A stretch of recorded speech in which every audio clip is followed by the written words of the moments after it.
Welcome everyone to another edition of Play It Through, and on this edition it's The Simpsons, Bart vs. the Space Mutants for the Sega Game Gear, brought to us by Flying Edge. Just from the sheer amount of releases, I have a feeling that Bart vs. the Space Mutants was released the most for any of the Simpsons titles as far as the number of consoles that it's on. As we start the game, we'll get the opening cutscene before jumping into Level 1.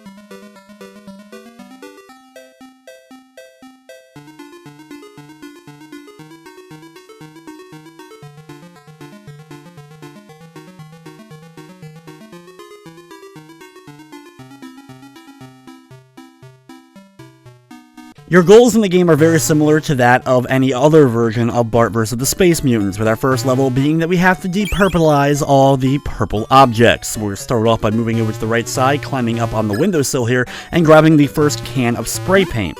Doing some short jumps in order to spray the sign here, then run to the left side and spray the trash can.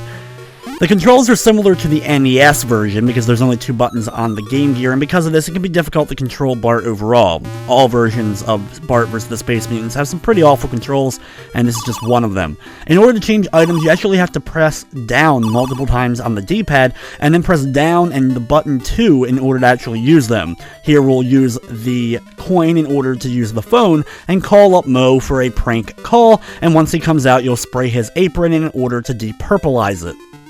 Since you have to press button 1 and 2 together in order to do the longer jump, and when you do that you'll end up spraying some of the spray paint, you want to be conservative with it as far as your movement. You don't want to hold it down the button, which is the use it, as well as it's also the button you'll need to run. So just kind of not trying to overuse your items can sometimes be a chore. Over here to the right, you want to spray the fire hydrant and go inside the shop, buy a wrench, and then use it on the fire hydrant in order to spray the awning to the left above the door. Once you've done that, you can jump up onto the windowsills itself and spray the flower pot on the windowsill, and then move over to the next set and do the same there. Of course, you can use your x-ray glasses in order to make sure that the people walking around are aliens and not accidentally just normal humans, because of course you'll get hurt if that is the case. But after running the level several times, I noticed kind of a pattern of which ones would end up spawning where I was and in the order, so I was able to kind of figure out most of them end up being aliens, at least in the first level. It's a little bit more sporadic in later levels from what I noticed. Be sure to buy plenty of rockets from the shop. You're not going to need any of the firecrackers or cherry bombs or whatever.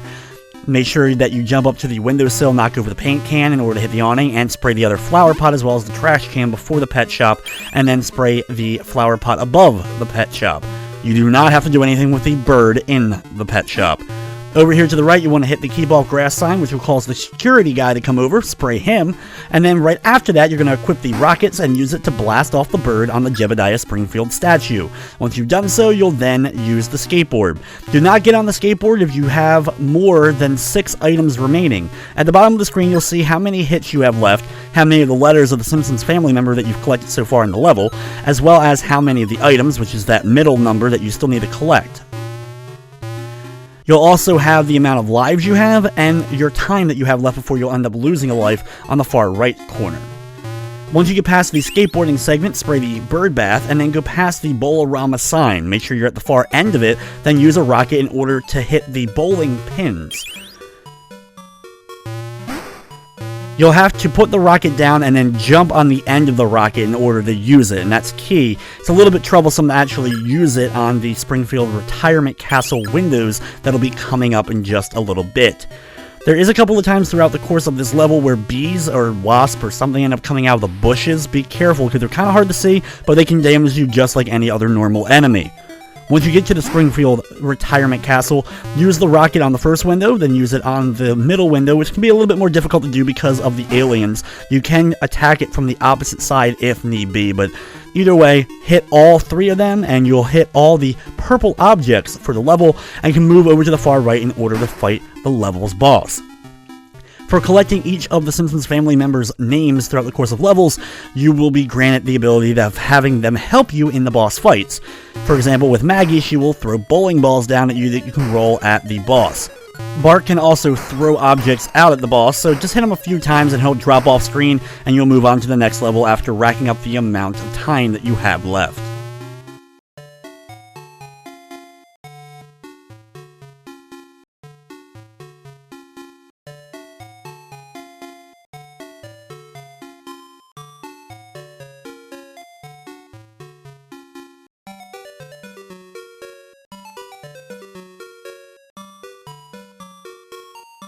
Level number 2 takes place in the Springfield Mall, and here you must collect hats.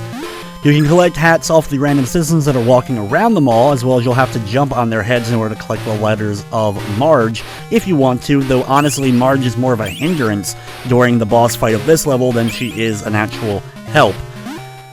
Collect a couple of hats if you want to near the beginning. It seems to be easier to get the hats in this version than in the Sega Genesis version that I also had recently played through.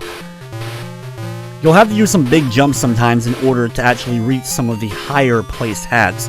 Now over here, jump on this platform multiple times and it will start to automatically move and carry you over this opening segment, which is honestly one of the tougher areas of the level, so it ends up helping you out. This is a trick that actually is in pretty much every version, as far as I know, of Bart vs. the Space Mutants. There's also a hat and a Krusty head at the end, which will give you some bonus points, but be very careful of the bouncing inner tubes along this way, and then the giant barber poles that move up and down. You'll sometimes have to jump over them, but they're pretty low to the ground.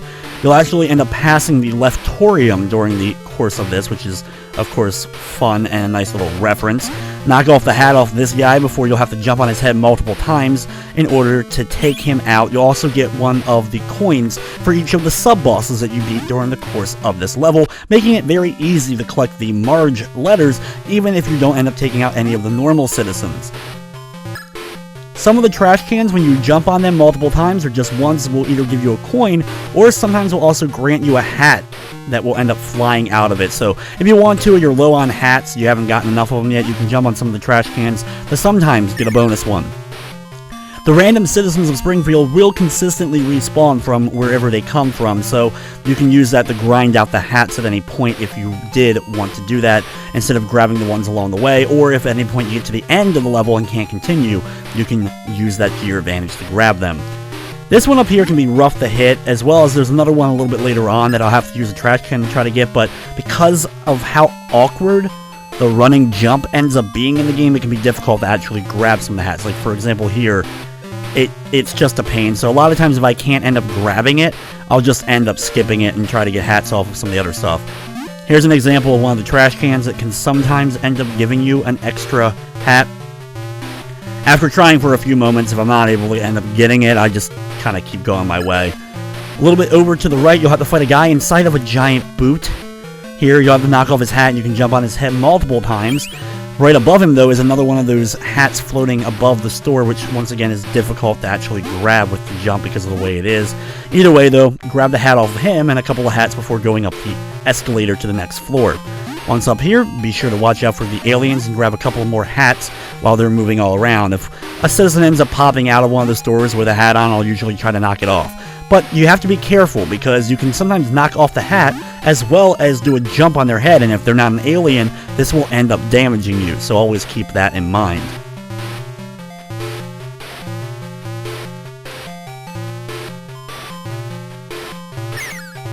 Watching out for the various enemies, near the end here you'll find rabbits jumping out of top hats, and you can actually pick up the hats that they're jumping from and grab an extra hat that way. So now we have only a couple left that we need to pick up.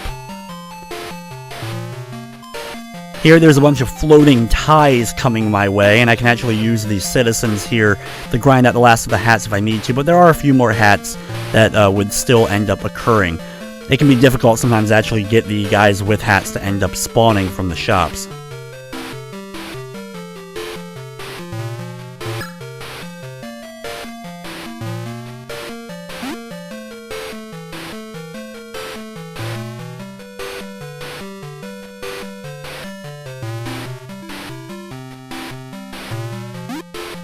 After grabbing the last hat, now I don't gotta worry about any more for the rest of the area. I have to be very cautious, though, jumping from platform to platform during this segment. If you hit the wet cement down below, it's an instant death, and you're not able to jump out of it. Right after that, though, is a very, very annoying part where you have to jump through these rings, or hoops, do some small jumps, slow down just a bit so that you'll be able to kind of get past them. Right after that, you'll have, I guess, magic wands moving up and down, giant ones. Kind of get past them and continue along the way, and eventually you'll come to the next of the stage bosses, where you'll have to knock off the top hat off this guy. He'll disappear and reappear, and every time he does, he will throw out a projectile, which gets a bit annoying. Right after that, though, it's time for the boss battle, which is against the evil babysitter. What you'll have to do is actually jump on the bags that she drops and knock them back up at her. If you hit her, she'll flash briefly so you know you made contact with her. If they, of course, hit you when they're dropped, though, they will end up damaging you. Marge throws an object that will end up knocking the bag out of her hand, which, like I said before, ends up hurting you because you need those bags to hit her, but either way, once she goes down, you move on to level 3.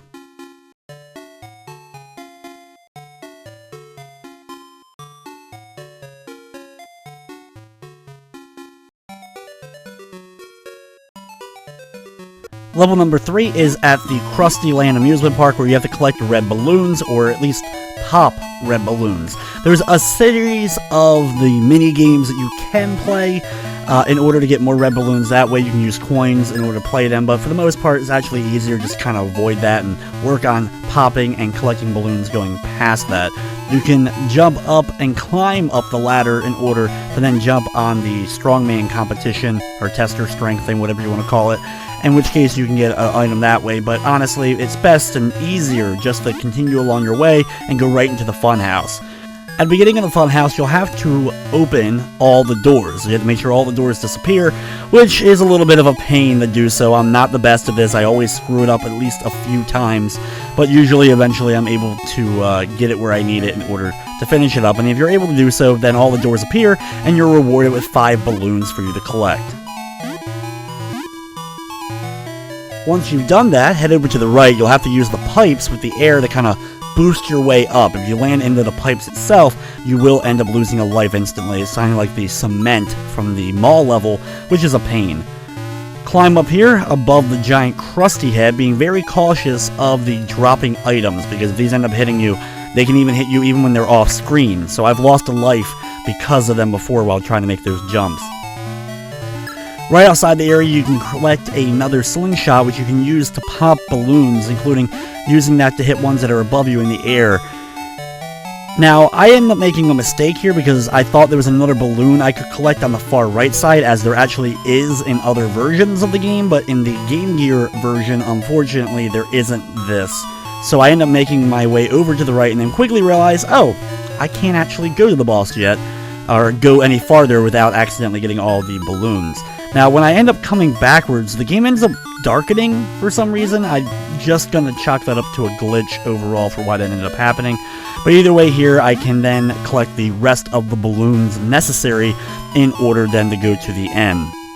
You can thankfully easily get them to respawn, though sometimes there are kids hanging on to the balloons, and if this is the case, you'll have to kind of wait for that to go past if you don't have one of the slingshots to use in order to pop the balloon. Like this one here, if I end up jumping on the kid, I would end up popping the balloon, but at the same time end up losing a life, so it's honestly not worth the risk. Once I do end up getting that final balloon, now we can head over to the right and go to the boss battle, once again jumping on the Ferris wheel as it's moving quickly, which honestly is a little bit difficult to do because of the way the screen is, but then we make it to Sideshow Bob. If you are able to collect the Lisa letters, she will show up and she'll drop bowling balls on Bob's head in order to stun him briefly, but he ends up being pretty easy regardless, as you can just jump on the ends of his foot. Make sure to run underneath of him if he jumps too close to the far left side, and you'll be able to easily kind of go underneath him when he jumps and then jump on his foot and keep repeating until he ends up dropping off screen, and you can move on to the 4th stage of the game.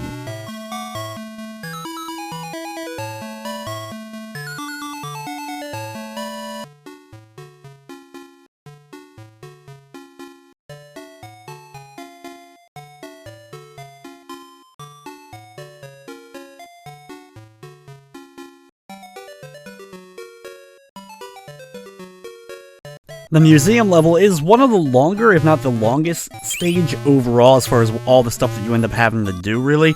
You only have to collect or destroy a handful of exit signs throughout the course of it, making it the easiest level in order to collect all the objects, as there ends up being plenty more than just the 6 that you end up needing to shoot or collect.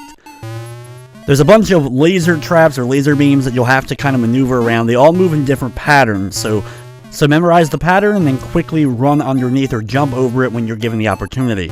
Along here, there's a bunch of ants or bugs or whatever they are crawling along the bottom. Be careful of them and jump across the tree branches, jumping down here, and then summoning the crocodile. It'll take a little bit for it to actually pop out sometimes, but once he does, jump to him and then kind of hang out on the edge of his mouth so that you'll be able to easily jump to the next crocodile when he ends up spawning. You'll have to do this a couple of times and then eventually be able to land safely on a small little island.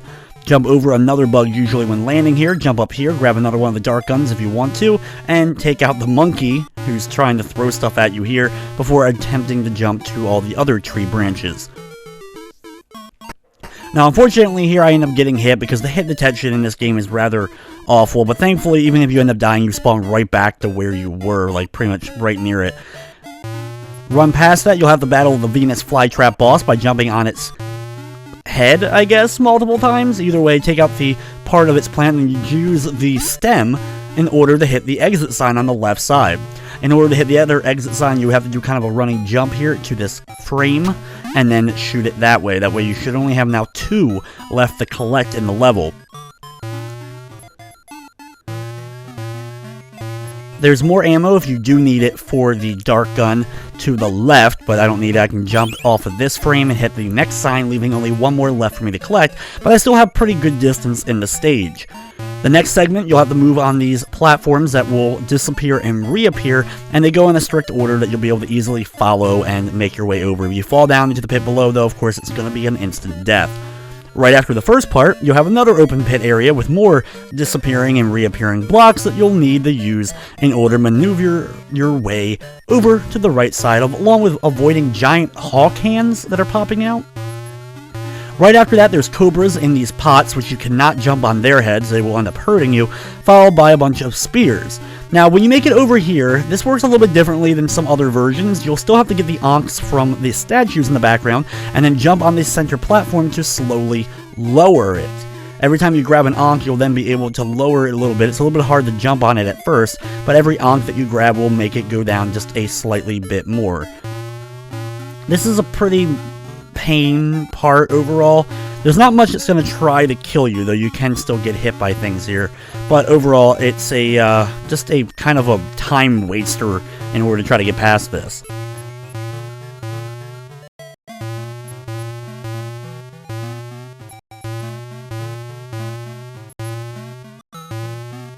Right after that, though, there will be a bunch of little spikes coming out of the ground, followed by the mummy battle, which is a little bit of a pain to try to beat, as you'll have to jump on his head, but he fires some pretty quick projectiles early on. He doesn't take many hits to kill, but the projectiles move rather fast, so he's a little bit of a pain.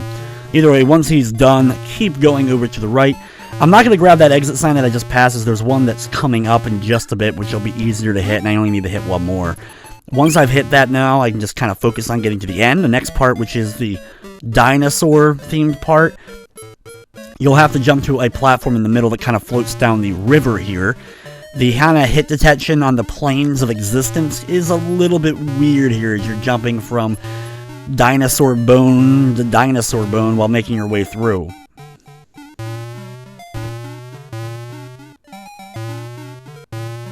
Watch out for the pterodactyls, or whatever they are, that are kind of flying at you. You'll have to jump over at least 1 or 2 of them throughout the course of it.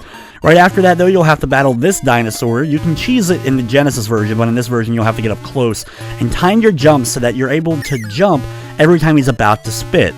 When the Krusty head shows up, it signifies that he's been defeated, but it doesn't give you any kind of other indication that the battle's over.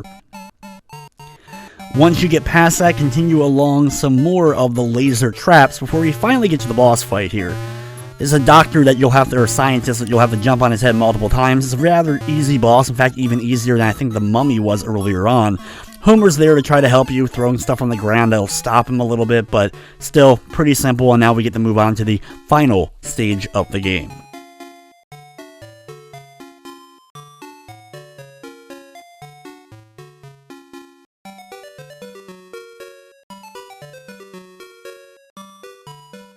Now, the nuclear power plant is very similar to how it is in other versions, but it starts off a bit different. You start off on the far left side, and there's one key major difference that makes this version of it very easy.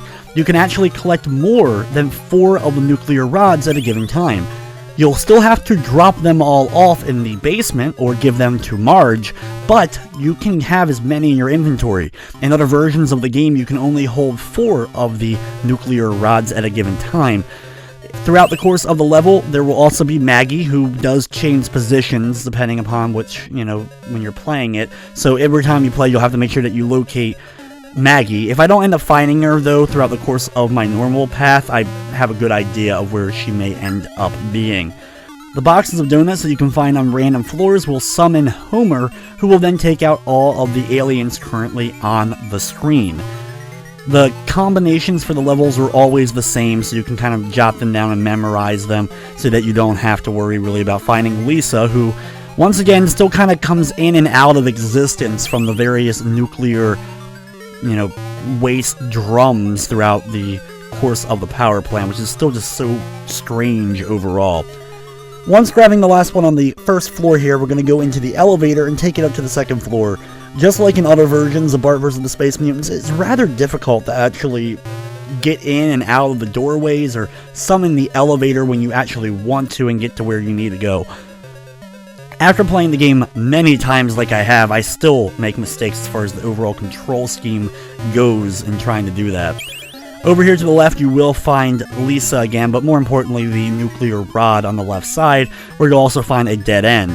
Go past the elevator now to the right side and collect the next of the nuclear rods, and then head back to the elevator.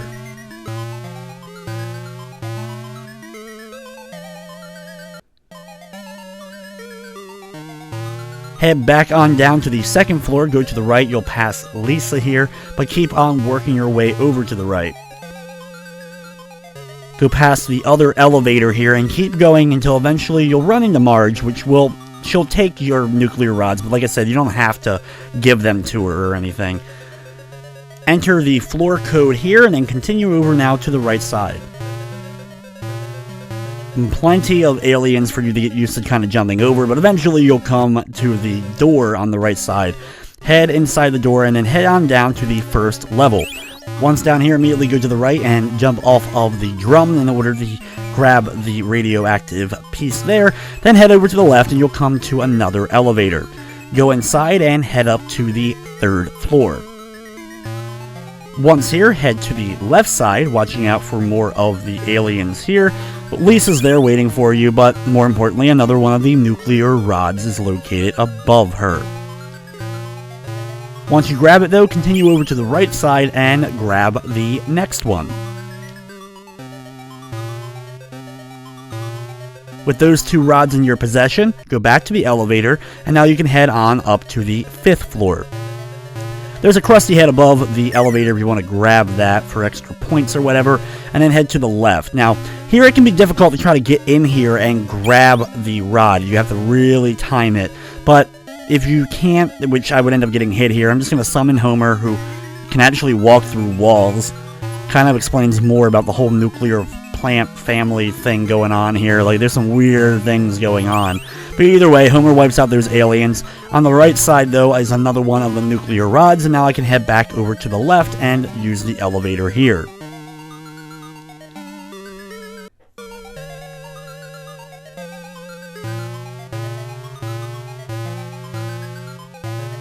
After getting out of the elevator on the first floor, head back over to the right where the door is located, and then head on inside, and you want to go up to the 3rd floor where we'll grab this rod here. We could have grabbed it earlier if we wanted to, but either way, time it so I can try to grab this and avoid getting hit by these aliens here, and then head back to the door. Head on up to the 4th floor, and now head over to the left. You'll have to watch out for, obviously, no surprise, more aliens, but also come to the door panel for this floor.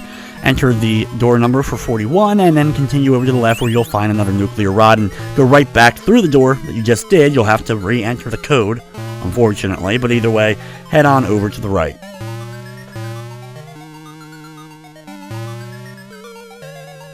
Head back on over to that door and go down to the second floor, jump out of it, and now head back to the left once again, bypassing more aliens along the way.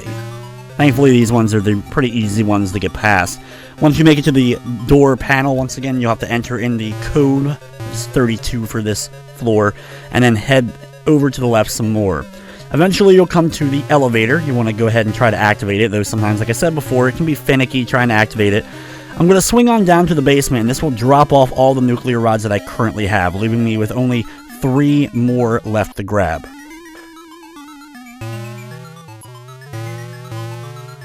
Now, unfortunately, I make a mistake here. I head over to the left to that elevator, and then I quickly realize that, no, I'm actually supposed to use the main elevator because this one won't take me to the floor that I actually need to go to, so I end up making the level a bit tougher for me, or a little bit longer for me.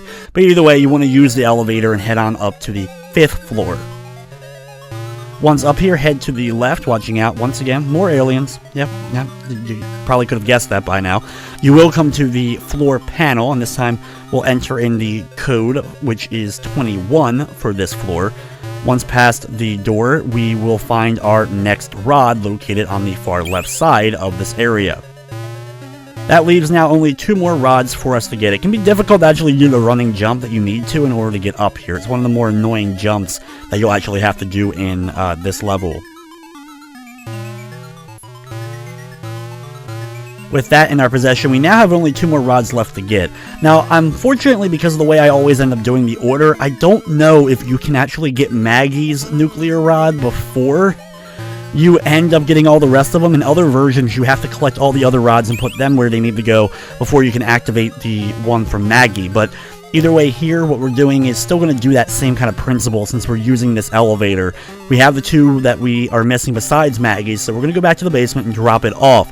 And now, Maggie should be located on the area that I think she is. So we need to activate the door on the left side. The easiest way to kind of get there is just go to the 3rd floor. We'll have to put in the combination here.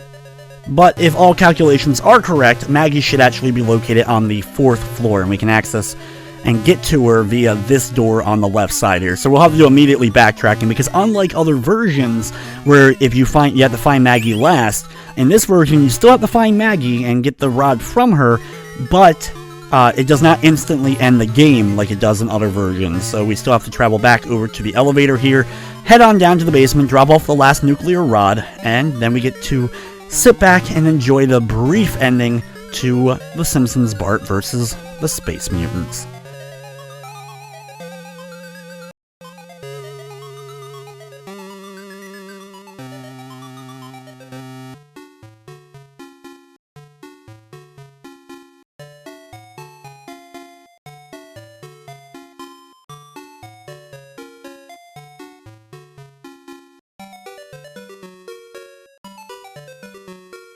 And the ending is the same. You'll get to see Bart on Mount Rushmore, but it's kind of weird though, because Marge has that red dress in this version and a lot of the versions for whatever reason, but also Bart is not there at the ending. In other versions, like for the Genesis, you actually have Bart there kind of jumping up and down celebrating, but not in this one. But either way, guys, that will wrap up this episode of Play It Through. Hey everyone, thanks so much for watching. If you enjoyed the video, consider giving it a thumbs up or commenting down below. If you enjoyed The Simpsons Play It Through, I got a few on my channel, including Escape from Camp Deadly I did last week, which happens to be the first of the Simpsons Game Boy games, as well as I did a Play It Through for the Sega Genesis version of Bart vs. the Space Mutants, which surprisingly has a few key differences from the Game Gear version I just did. I also need to thank all the members on my Patreon. Without your guys' continued support, I wouldn't be able to keep doing what I'm doing, so thank you all so much. If you'd like to help out, you can click that little Patreon button down below for more details. But thank you so much for watching this video, and of course, I hope you enjoyed.